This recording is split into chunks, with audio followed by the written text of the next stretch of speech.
جادو اور جنات اس کی ہمارے دین میں کیا حقیقت ہے؟ کیونکہ پاکستان میں آج کل مختلف آزمائشوں کو، بیماریوں کو اس کے نام پہ منسوب کر دیا جاتا ہے، تو میں پتہ کرنا چاہتی ہوں کہ ہمارا دین اس کے بارے میں کیا کہتا ہے؟ جو لوگ اس طرح کی چیزوں کو منسوب کرتے ہیں اکثر و بیشتر کویکس عطائی لوگ ہیں، کاروبار کر رہے ہوتے ہیں اور بے شمار لوگوں کو دھوکہ دیتے، فریب دیتے اور معلوم نہیں کس کس طرح کی دکانداری کرتے ہیں۔ تو اس وجہ سے میری بہن پہلی کوشش تو یہ کریں کہ ایسے لوگوں سے بچ کر رہیں۔ عام طور پر آپ اگر دیہات میں جا کر دیکھیں تو بعض لوگ محض کمانے کے لیے یا لوگوں کو مروب کرنے کے لیے اس طرح کی باتیں پھیلاتے ہیں۔ جنات قرآن سے معلوم ہوتا ہے کہ اللہ کی ایک مخلوق ہے۔ سائنس روز ہمیں بتاتی رہتی ہے کہ ہم نے فلاں جزیرے پر ایک اور مخلوق دریافت کر لی ہے، اس طرح کے جانور دریافت کر لیے ہیں۔ تو اللہ کی بے شمار مخلوقات ہیں۔ قرآن مجید نے ہم کو بتایا ہے کہ 3 مخلوقات ایسی ہیں جن کو اللہ نے ارادہ بھی دیا ہے اور اختیار بھی دیا ہے، یعنی جو باشعور مخلوقات ہیں۔ ان میں سب سے برتر فرشتے ہیں۔ اللہ تعالیٰ نے ان کو مادے ہی کی لطیف ترین صورت نور سے پیدا کیا ہے، لائٹ سے۔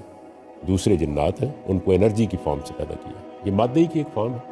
اور تیسرے ہم انسان ہیں جن کو اس طرح میں نے آپ سے بھی عرض کیا کہ مٹی سے پیدا کیا ہے، یعنی مادے کی ٹھوس شکل سے پیدا کیا ہے۔ تو یہ تینوں مخلوقات ہیں، تینوں مخلوقات اللہ کی مخلوقات ہیں۔ ان کا ذکر قرآن مجید میں تینوں ہی کا ہوا ہے، تینوں ہی کے بارے میں بتا دیا گیا ہے۔ رہ گئی یہ بات کہ یہ کسی کو چمٹ جاتے ہیں، پکڑ لیتے ہیں، یہ مذہب کا موضوع نہیں ہے۔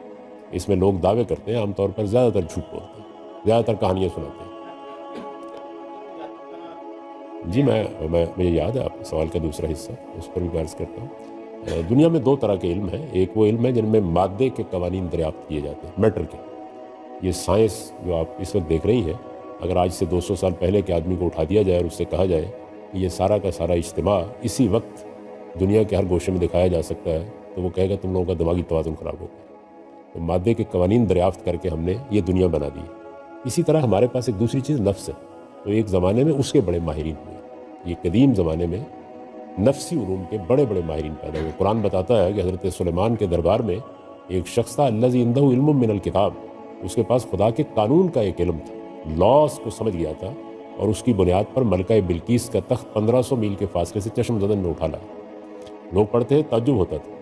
اب ہم اوباما کی ابھی پریس کانفرنس جائیں تو چشم زدن میں اٹھا کے لے آتے ہیں، یعنی واقعتاً پلک جھپکنے ہی میں آ جاتی ہے۔